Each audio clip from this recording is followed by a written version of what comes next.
Good morning everyone. মই জুনমণিয়ে মোৰ channel lifestyle ব্লগলৈ আপোনালোক সকলোকে স্বাগতম জনালোঁ। যিহেতু আজি ৰাখী বন্ধন, সেয়ে আজি মোৰ চিনাকি দাদা আৰু ভাইটিসকললৈ ৰাখী বন্ধনৰ শুভেচ্ছা জনালোঁ।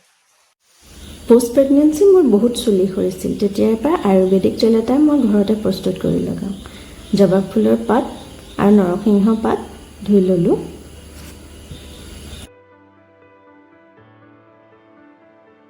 আনহাতে অলপ মিঠি গুটি, লগতে অলপমান, যিহেতু মোৰ মিঠি গুটি এক্সট্ৰাকৈ নাছিলে, সেইকাৰণে মই পাঁচফোৰণৰ পৰাই মই মিঠি গুটি অলপ বাছি লৈছোঁ আৰু তিল অলপ দি পেলাই নাৰিকল তেল অলপ গৰম কৰি তাতে মিঠি আৰু তিলখিনি দিলোঁ। আনহাতে জবা ফুলৰ পাত আৰু নৰসিংহ পাতখিনিও দি পেলাই অলপ ফ্ৰাই কৰিলোঁ।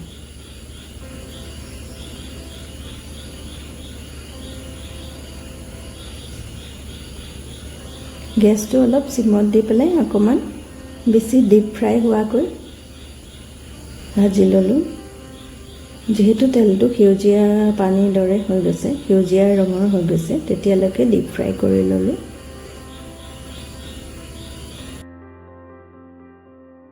তাৰপিছত খালী টেমা এটাত মই তেলখিনি ভৰাই ল'লোঁ। আপোনালোকে ইয়াত নাৰিকল তেল দিও বহু দিনলৈকে ব্যৱহাৰ কৰিব পাৰে।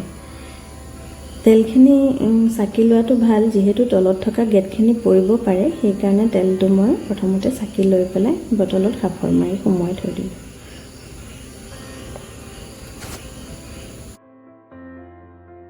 তাৰ পাছতেই মোৰ অনলাইন এমাজনত অৰ্ডাৰ দিয়া ট্ৰাইপডৰ পাৰ্চেলটোও পালেহি। যিহেতু ব্লগিঙৰ বাবে এইটো খুবেই দৰকাৰী বস্তু, সেয়ে লৈয়ে ল'লোঁ। প্ৰডাক্টটো খুবেই ভাল আহিছে। ইয়াক চেলফি ষ্টিক হিচাপেও ব্যৱহাৰ কৰিব পাৰি। আনহাতে দুপৰীয়া যিহেতু হাজবেণ্ডৰ লাঞ্চ বাহিৰতে, সেয়ে মৃভিক আৰু মই খোৱাটো একেবাৰে শ্বৰ্টকাটত কৰিলোঁ। লাঞ্চ কৰি ঘৰুৱা কাম কাজখিনি কৰি অলপ জিৰণি ল'লোঁ। ইফালে আজি ৰক্ষাবন্ধনৰ কাৰণে ভাড়াঘৰৰ ভণ্টি ৰিম্পী আহি যোৱা বছৰৰ দৰে মৃভিকক ৰাখি পিন্ধালেহি। সিও নিয়মখিনি চাই খুবেই ফূৰ্তি পালে। যিহেতু যোৱা বছৰ 5 মহীয়া হোৱাৰ বাবে একো বুজি পোৱা নাছিল, সেয়ে এইবাৰ কি। আজিৰ ব্লগটো কেনেকুৱা পালে আপোনালোকে কমেণ্ট কৰি জনাবচোন।